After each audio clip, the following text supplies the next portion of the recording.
All right, we're going to get started with our last panel. So thanks for sticking around. I told you might be getting sick of me, but I'm still here.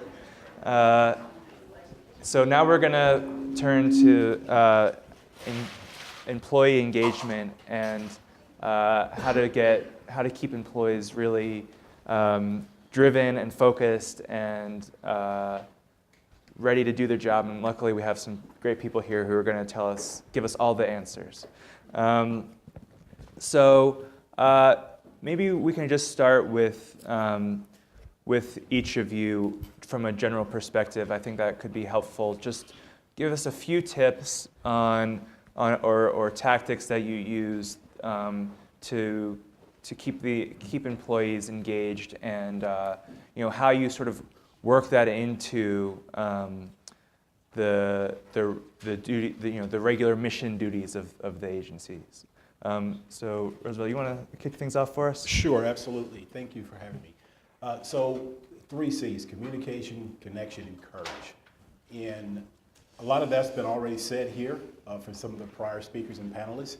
And to the extent that employees are not being communicated to and have a sense that they're being heard and acknowledged, that kind of throws engagement a little bit off the path. And when we talk about communication, it needs to be consistent and throughout. It's not a check the box.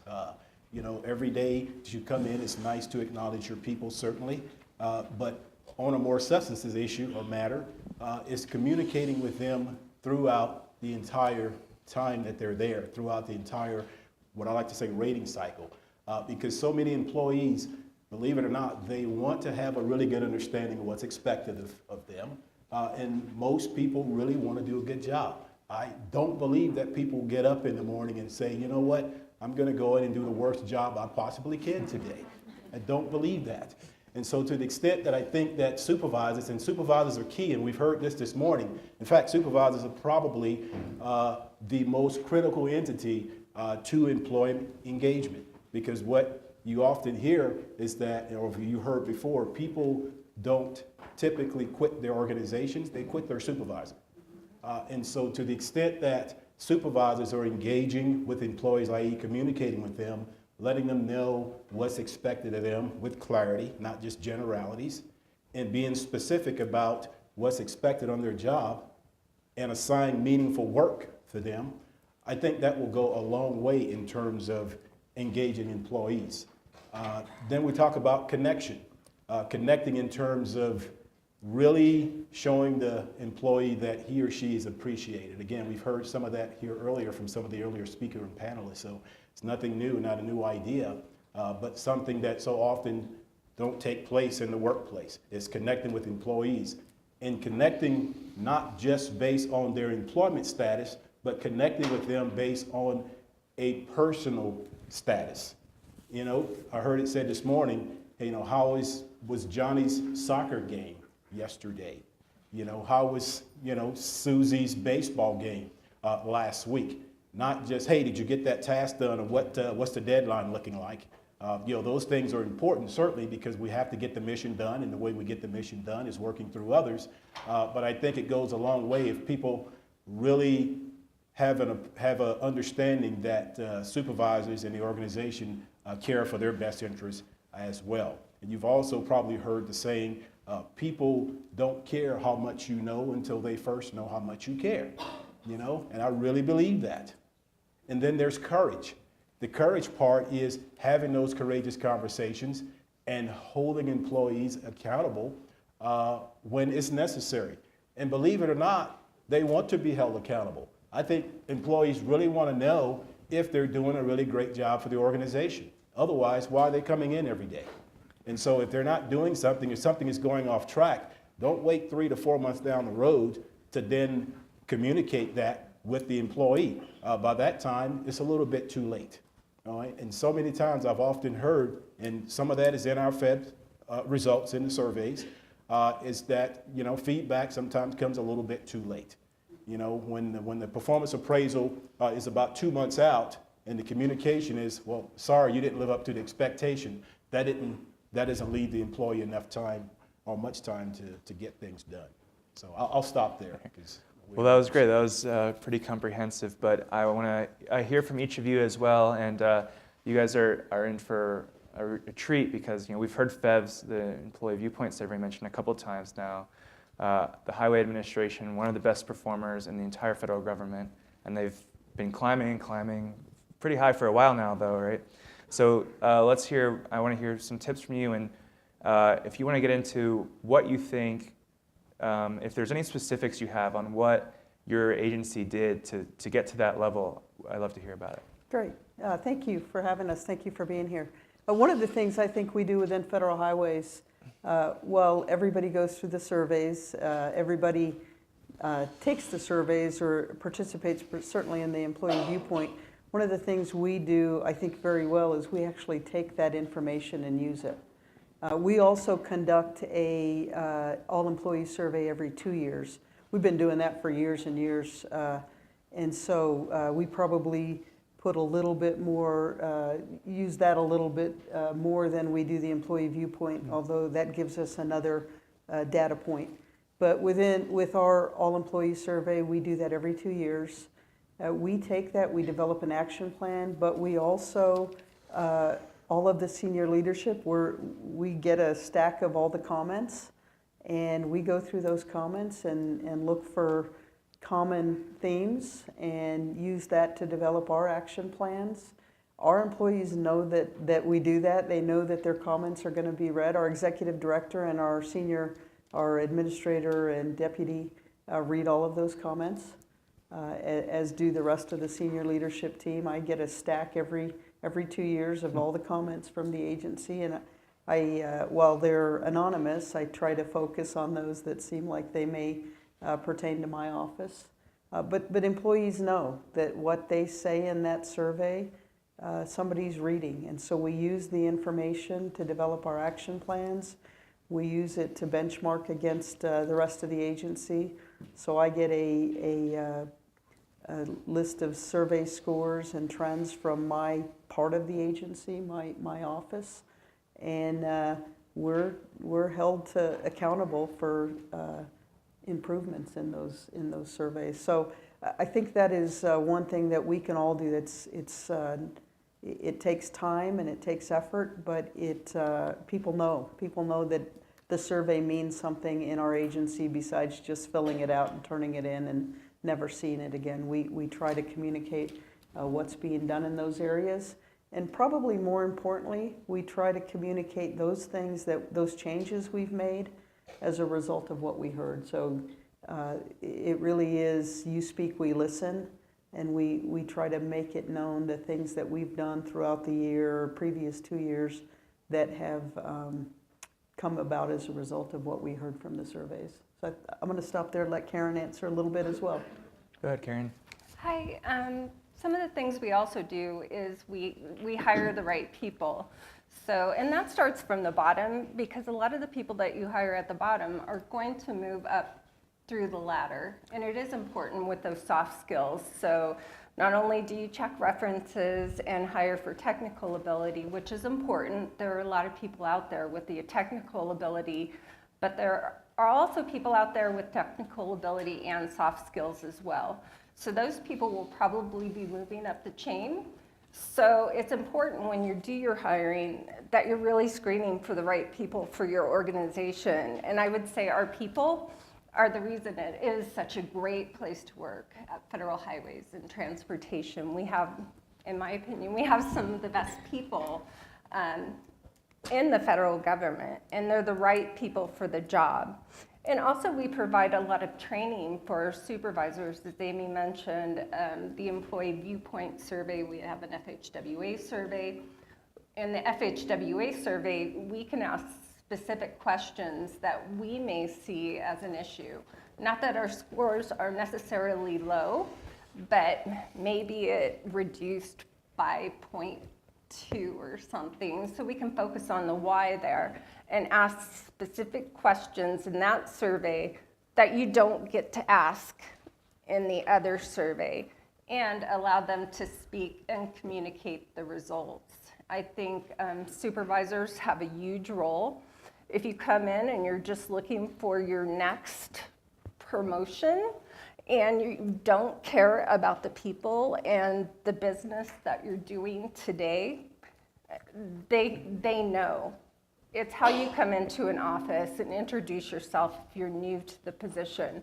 If you come in and belittle your employees, how you approach your employees, they're not going to feel engaged with you. They're not going to trust you. And I think trust is a big part of engagement, because if they feel, if they get one complaint, if you're not going to have their back, you're going to start belittling them rather than finding out the information, the true information, before you start looking at things to improve a situation. You have to find the details. So get the details for your employees and trust your employees, and do have their back. Most of your employees, like you said, want to do a really good job. And I know that my employees, that's what they're there for. They're there to support managers and do a great job. And they get upset when they hear somebody's upset or wrong. They want to improve, and we do have an environment of continuous improvement. Even though we may have good scores, it's never good enough. I always find that I can improve in things I do, and that goes for all of Federal Highways, that it's never good enough. We want to improve. Even though the scores are really good, there are things we can do to make it better for our employees, and that's what we try to focus on, rather than saying, oh, you know, we've done it all. Right. You know. Yeah, I was going to ask about that. You know, how do you? And I think both of you raised good points. Amy, you talked about holding managers to account for when complaints come in or feedback comes in. But there must be some temptation among people in the agency to say, our job here is done. People are engaged. We did it. They don't have to worry about that anymore. You mentioned that you're always trying to improve. You're never satisfied. How do you communicate that? How do you get that message out there? Part of what we do, we do take a look at the levels of scores, mm-hmm. and there are lots of studies that say that at a certain level you're kind of in a maintenance mode. You're not making radical changes, and we do pay attention to that. We're not gonna spend 80% of our time for incremental, a half a point improvement. So we do, I think we always take a look at those scores. We've got trends from many, many years, so our trend data tells us a lot. If we see trends moving in the upward direction, we're usually pretty satisfied. I'll give you an example. One of those scores that's always lower for us is dealing with poor performers, and that's kind of a double-edged sword, right? Because if we are doing our job right, people don't know that we're dealing with poor performers, because it's supposed to be a confidential process. But that right. always seems to be something that we get dinged on. Things like IT, having enough IT, and just generally how IT works in our agency. Those are things that we struggle with every survey cycle. But we try to have the solutions fit kind of the issues. Maybe we can't tell everybody when we're dealing with a poor performer, but we can talk about poor performers and some of the things we are doing to help keep people more accountable. Again, we also realize, though, that may be one of those scores that's always going to be low. So I think we do look at the trends. We put a lot of emphasis on how we're doing over many years. But we also look, if we've taken a particular dip in some areas, we'll focus on those. So I think we understand kind of where we are as an agency, and maybe it's more in a maintenance mode, mm-hmm. but we certainly are not going to stop doing what we're doing, mm-hmm. because that's what keeps us at the upper levels. So we talk about it an awful lot in the agency. They know, employees know it's important. But we also come up with, we have ways to keep employees engaged. We've created a discipline support system about 10 years ago. That's a way that we feel like we know what we need within our agency better than anybody we could hire to come in and help us. So we created a discipline support system for all the key disciplines within our agency. We've got about 19 disciplines, and that ranges from kind of the pure engineering, the geotechnical engineering, hydraulic structures, to financial services, civil rights, administrative support. And we have a kind of a homegrown program that we have established that maintains and builds our technical capabilities from within our agency. We put a lot of emphasis on our discipline support system. We do a lot of leadership development from within. So we have a Building Foundation for Visionary Leadership course where all of our senior leadership, all of our leadership team comes and does a session there. And our employees know, those that are selected, it's primarily aimed at kind of our up and coming leadership. They know that they have, from our administrator across our entire senior leadership team, they're going to hear from each one of those individuals. And we tell them it's a big deal. You're going to hear, each one of them is taking the time to come talk to you. So we have a lot of emphasis on building our technical and our professional credibility from within. And I think people feel that. They know that we put a lot into our employees. They know that we're doing that from within and that we value them as more than just getting stuff done. We value them as people and as professionals. And I think those are some of the things that we try to do to set ourselves apart.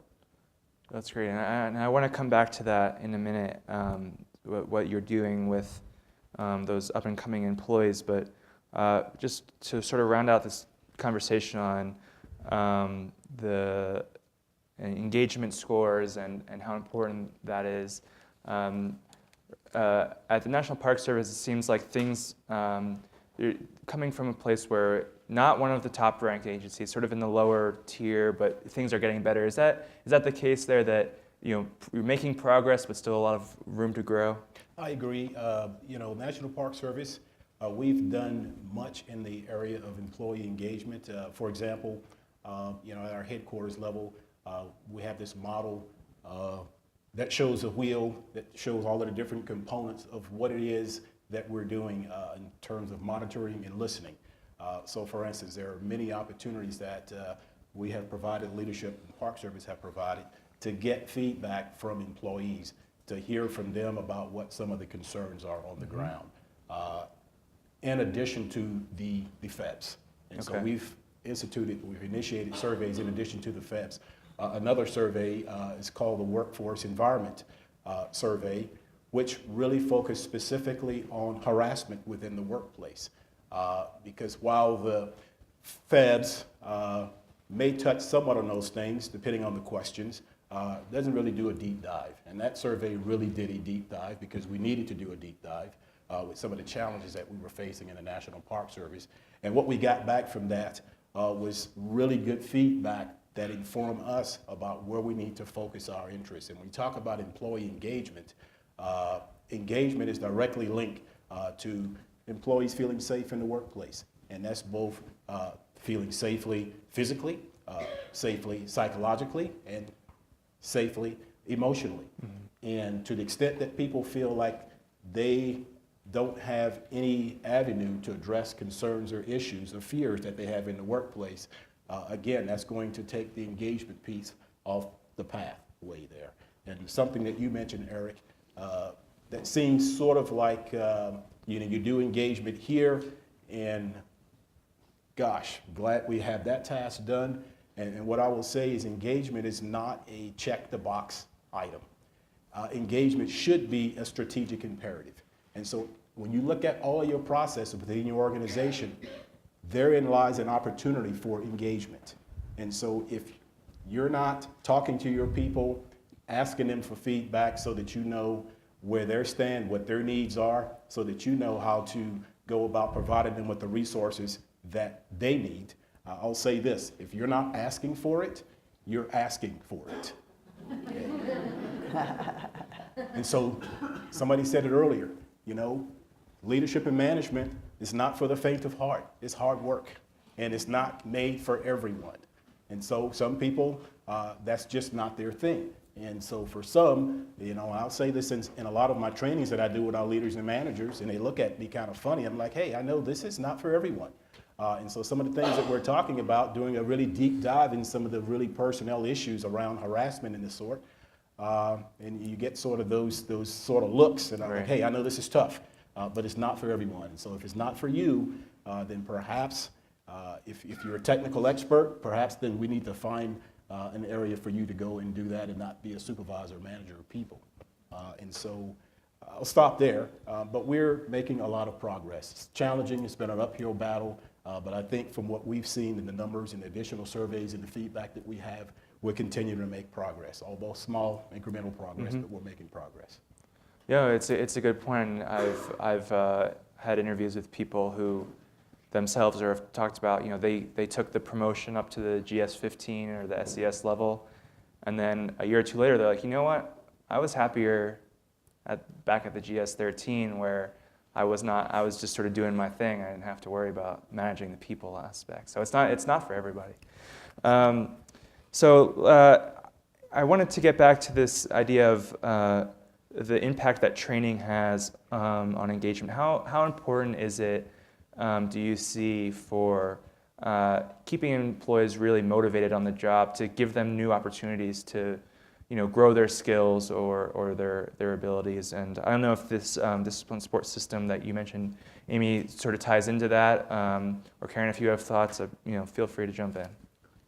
Well, Amy leads a class in visionary leadership, which is where the employees get to apply for this class. And again, as she stated, that the leaders come in and speak to the employees, and it is for up-and-comers. But we also train our management. This year, our executive director decided that all managers are getting emotional intelligence training. And it's in our CJEs, our critical job elements. So the employee knows that that is important to the top person in our agency, and that they expect emotional intelligence from our leaders, and it's in our CJEs. So they are providing training. So it's very important that employees see that you're investing in them. We have more than one leadership class. We also have a leadership development academy and other leadership training where they have to apply and be accepted. But also management is being trained too, because a lot of times that's where your scores come from, is bad management. So if you get a bad score, you probably got bad management. So you have to train managers, and we have quite a few engineers. And you know, that emotional intelligence might not be their first area of expertise. So, Very well said. Yeah. So we have to train in that manner. And again, if you hire the right people from the bottom to the top, because if you get somebody that's grumpy all the time and doesn't want to deal with people at the bottom, as they're good technically and you promote them to the top, but they're not good with people, is that a learned skill? It can be, but I always say if you hire the right people at the bottom to the top, that's when you're going to get your best results. And I think Amy should probably clarify the visionary leadership and things like that. She's very instrumental in those areas, and she's a great leader. I will tell you, Karen did a good job of kind of describing some of what we have going. I will tell you the emotional intelligence, that whole activity was a result of one of our Leadership Development Academy classes, who said that's a key part of that LDA class is emotional intelligence. They read the Goldman's book, and it's a key component is the emotional intelligence. But that group said this has been so helpful to us that we feel like we should have more access to emotional intelligence throughout the agency. We're getting it, but it's it's limited to people who go through LDA or some of our other leadership development classes. So that was a suggestion that we took on and created a way to include it in all SES performance objectives, all leaders and supervisors and managers as performance objectives, was building a culture of emotional intelligence. Again, not waiting for somebody to go through a training to get it. Training in general, we realized many years ago that we really couldn't hit the benchmark of how much we should be spending on training per employee. There's, I don't know, it's 3% of your total budget, and that was difficult for us to do. And so we realized that we were going to have to be a little bit more creative with how we did things. And so rather than just giving everybody $200, and that's how we used to do it. We used to kind of spread it out like peanut butter. Every office got a percentage. Rather than doing that, we have done some things across the agency. So we do things centrally a little bit more, created some homegrown programs, and created the discipline support system, and everybody over 3 years gets a networking opportunity within their discipline. So we just have learned that training's very important, but I think our philosophy is we're not just going to give everybody a couple $100 that may or may not go to a training that makes sense. So we have developed some things internally. I think what we're doing is developing our leadership, because oftentimes people are taking part in one of the seminars. They may be a participant. Our discipline support system is built on the premise that everybody's got a role within the discipline. If you're brand new in the discipline, then maybe you're getting a little bit more from our senior discipline members. If you're more senior in the discipline, then you're giving back. Maybe you're not learning as much hard learning, but you're learning by developing sessions and presenting the sessions and being a champion for the discipline. So I think what we've done is just try to be creative in terms of how we use the funds that we have. They're scarce. Everybody knows they seem to be going down and down, but decreasing over time. But we really feel like it's important for us to do some of these things and to take our time to make these efforts really work. Okay. And now I wanted to ask about how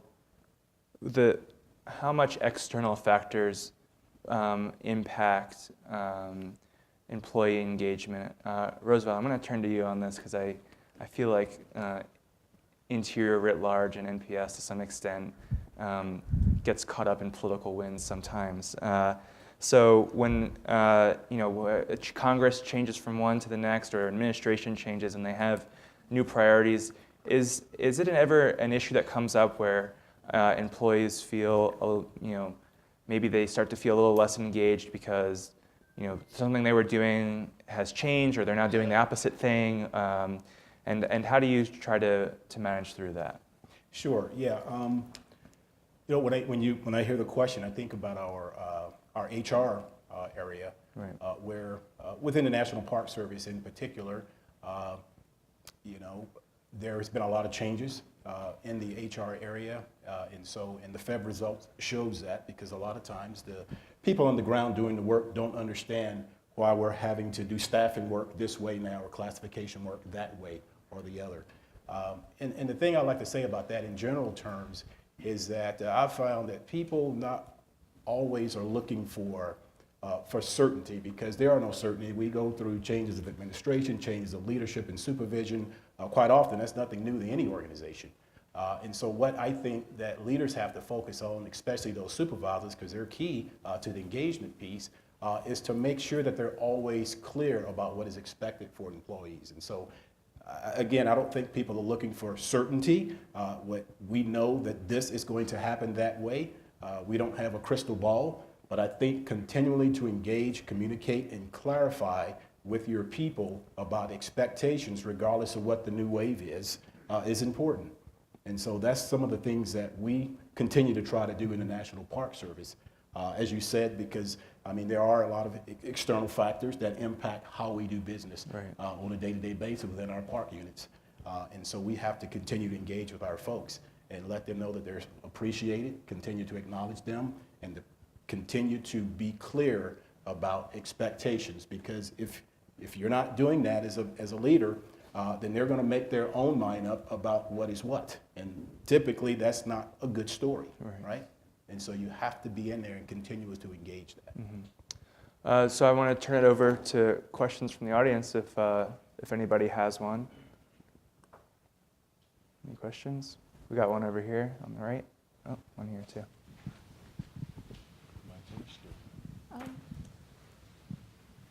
Yeah, go ahead. Okay, sorry.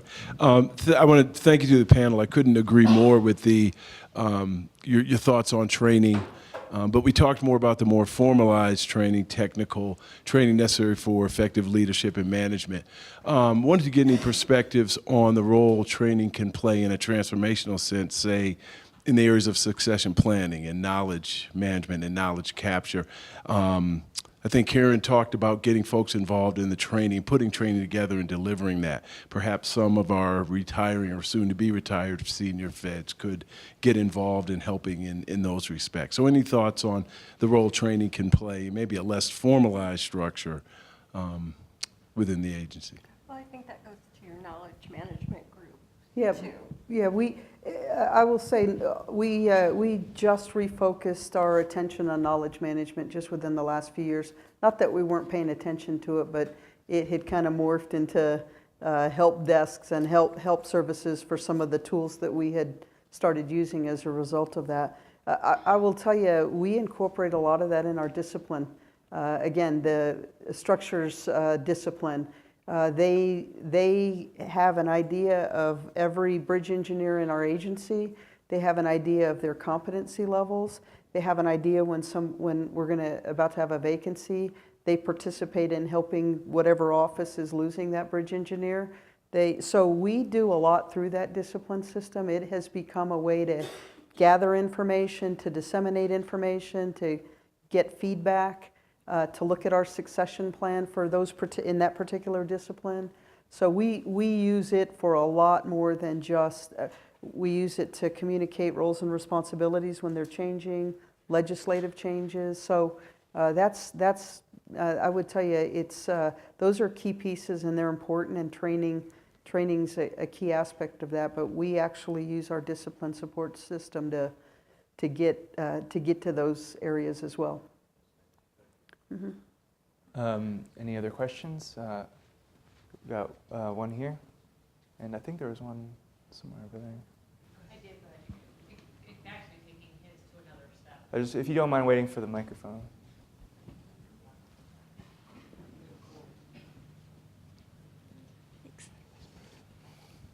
Thank you. So it's actually, you actually kind of gave some potential answers to my question. So how, because we talk a lot about engaging employees and helping them develop into leaders, but what do you do with those